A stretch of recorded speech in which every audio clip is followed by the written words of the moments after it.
Kishore sir, ಈಗ ನಾನೊಂದೇನೋ ಹೆಸರು ಹೇಳೋದು ಬೇಡ, ಯಾವುದೋ ಕಂಪ್ನಿ ಹೆಸರು ಹೇಳೋದು ಬೇಡ. ನಾನು ಒಂದು ಟ್ಯಾಬ್ಲೆಟ್ ತೊಗೊಂಡೆ ಸರ್, ಅದನ್ನ ನುಂಗ್ತೀನಿ ನಾನು. ಜ್ವರ, ನಂಗೆ ತಲೆನೋವು ಜ್ವರ ಅಂತ ನುಂಗ್ತೀನಿ ನಾನು.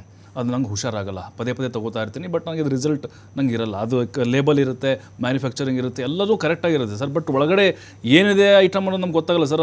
ಅದನ್ನು ನಾನು ಹೆಂಗೆ ಪತ್ತೆ ಹಚ್ಚಲಿ? That is what quality assurance. ನಿಮಗೆ ಜೆನ್ಯೂನ್ ಡ್ರಗ್ಸ್ಗೂ ಫೇಕ್ ಡ್ರಗ್ಸ್ಗೂ ಇರತಕ್ಕಂಥ ವ್ಯತ್ಯಾಸ ಅದು. ಈಗಷ್ಟು ಇನ್ನೊಬ್ಬರು ಸ್ಪೀಕರ್ ಹೇಳ್ತಾ ಇದ್ರು, ಚಾಕ್ ಪೌಡ್ರನ್ನ ಮಾತ್ರೆ ಥರ ಮಾಡಿಬಿಟ್ಟು ಪ್ಯಾರಾಸಿಟಮಾಲ್ ಅಂತ ಕೊಟ್ಬಿಡ್ತಾರೆ ಅಂತ. ಸೊ ನಿಮಗೆ ನಿಮ್ಮ ಹಕ್ಕು, ಕರೆಕ್ಟ್ ಗುಣಮಟ್ಟದ ಔಷಧಿ ಕೊಡಬೇಕಾದ್ದು ಒಬ್ಬ ವೈದ್ಯನ ಕರ್ತವ್ಯ. ಗುಣಮಟ್ಟದ ಔಷಧಿ ಮೆಡಿಕಲ್ ಶಾಪಲ್ಲಿ ಡಿಸ್ಪೆನ್ಸ್ ಮಾಡಬೇಕಾದ್ದು ಒಬ್ಬ ಫಾರ್ಮಸಿಸ್ಟ್ನ ಜವಾಬ್ದಾರಿ. ಶ್ರೀಸಾಮಾನ್ಯ ಸರಿಯಾದಂಥ ಬೆಲೆಗೆ ಸರಿಯಾದಂಥ ಔಷಧಿಯನ್ನು ಸೇವನೆ ಮಾಡ್ತಕ್ಕಂಥದ್ದು ಅವನ ಹಕ್ಕು. ಈ ಮೂರಲ್ಲೂ ಈಗ ವ್ಯತ್ಯಾಸ ಬರ್ತಾ ಇದೆ. ಮೋಸ್ಟ್ ಆಫ್ ದ ಟೈಮ್ಸ್ ಅವ್ರು ಹೇಳಿದಂಗೆ ಮೆಡಿಕಲ್ ಶಾಪಲ್ಲಿ ಫಾರ್ಮಸಿಸ್ಟ್ಗಳಿರಲ್ಲ, ಕ್ವಾಲಿಫೈಡ್ ಫಾರ್ಮಸಿಸ್ಟ್ಗಳಿರಲ್ಲ. ಯಾರೋ ಹುಡುಗರನ್ನ ಇಟ್ಕೊಂಡು SLC PUC ಆದವರೆಲ್ಲನೂ ಇವತ್ತು ಔಷಧಿ ಕೊಡೋಕ್ಕೆ ಶುರು ಆಗಿದ್ದಾರೆ ಅಂತಕ್ಕಂಥದ್ದು. ಫೇಸ್ಬುಕ್ಕು, ಯೂಟ್ಯೂಬು, ಸೋಷಿಯಲ್ ಮೀಡಿಯಾ ಹ್ಯಾಂಡಲ್ಸಲ್ಲಿ ಸಿಕ್ಕಾಪಟ್ಟೆ ರೆಮಿಡೀಸ್ನ ಪ್ರಮೋಟ್ ಮಾಡ್ತಕ್ಕಂಥದ್ದು. ಆಮೇಲೆ ಇಂಗ್ಲೀಷಲ್ಲಿ ಒಂದು ಮಾತು ಹೇಳ್ತೀವಿ, self medication is bad, self irritation is mad ಅಂತ. ಮಾನ್ಯ YMN ಮೂರ್ತಿ ಅವರ ಉಕ್ತಿ ನೆನಪು ಬರ್ತಾ ಇದೆ. ಎಲ್ಲರೂ ಇವತ್ತು ಡಾಕ್ಟ್ರುಗಳಾಗ್ಬಿಟ್ಟಿದ್ದಾರೆ. ನೀವು ಸುಮ್ಮನೆ ಈಗ ಕೂದಲು ಇರ್ತಾ ಇದೆ ಅಂತ ನೀವು ಹೇಳಿ, ಇಲ್ಲಿ 4 ಜನ ಏನು ಸ್ಟುಡಿಯೋಲಿದ್ದು 4 ಜನ 4 ಡಿಫ್ರೆಂಟ್ ಒಪಿನಿಯನ್ ಕೊಡ್ತಾರೆ. ಅವ್ರವ್ರ ಪ್ರಕಾರ ಅವ್ರ ಪರ್ಫೆಕ್ಟು. ಆದರೆ ನೀವು ನಿಜವಲ್ಲೂ ಡಾಕ್ಟ್ರನ್ನ ಕೇಳಿದ್ದೀರಾ? ನೀವು ಅಂದರೆ ಎಕ್ಸ್ಪರ್ಸನ್, ನಿಜವಲ್ಲೂ ಡಾಕ್ಟ್ರನ್ನ ಹೋಗಿ ಕೇಳಿದ್ದೀರಾ?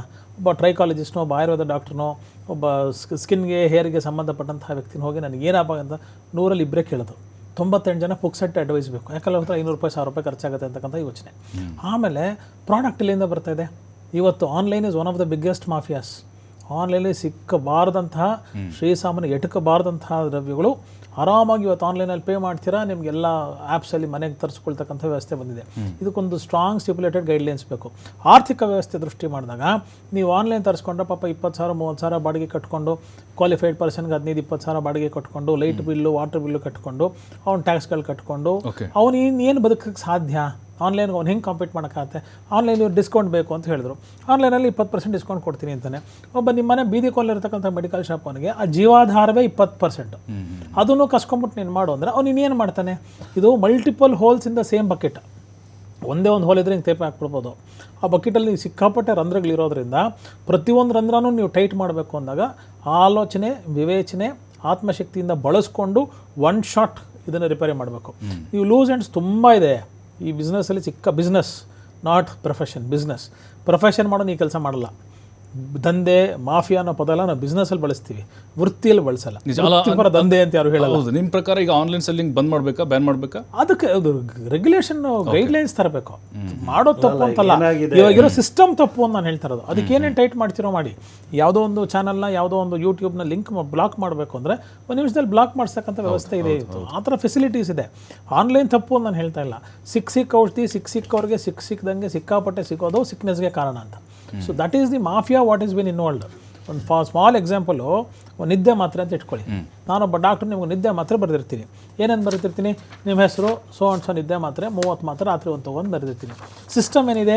ಈ ಪತ್ರ ನೀವು ತೊಗೊಂಡೋಗಿ ಲೆಟ್ರೆಡ್ನ, ಡಾಕ್ಟ್ರ್ ಲೆಟ್ರೆಡ್ನ ಕೆಮಿಸ್ಟ್ರಿಗೆ ಕೊಡಬೇಕು. ಡಿಸ್ಪೆನ್ಸ್ 30 ಅಂತ ಒಂದು ಸೈನ್ ಹಾಕಿ, ಸೀಲ್ ಹಾಕಿ ಅದನ್ನು ಇಟ್ಕೋಬೇಕು. ಇಲ್ಲ ಜೆರಾಕ್ಸ್ ಕಾಪಿ ಒಂದು ಇಟ್ಕೋಬೇಕು. ಒರಿಜಿನಲ್ ಮೇಲೆ ಸೈನ್ ಡಿಸ್ಪೆನ್ಸ್ಡ್ ಅಂತ ಬರೀಬೇಕು.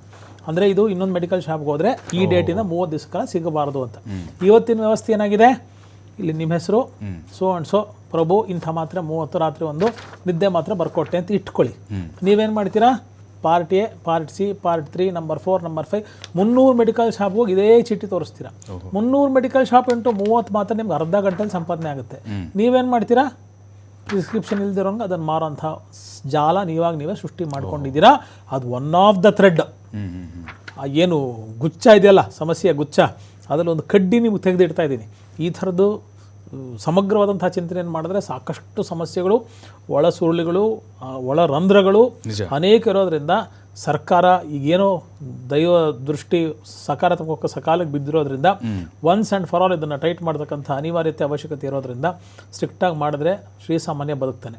ಇಲ್ಲ ಅಂದರೆ ದುಡ್ಡು ಹೋಯ್ತು, ಧನ ನಿಜ, ಪ್ರಾಣನೂ ಹೋಯ್ತು, ಧನವೂ ಹೋಯ್ತು, ಎರಡೂ ಸತ್ಯ ಆಗ್ತಕ್ಕಂಥ ಕಾಲ ಇವತ್ತು ಬಂದಿದೆ. ನಿಜ.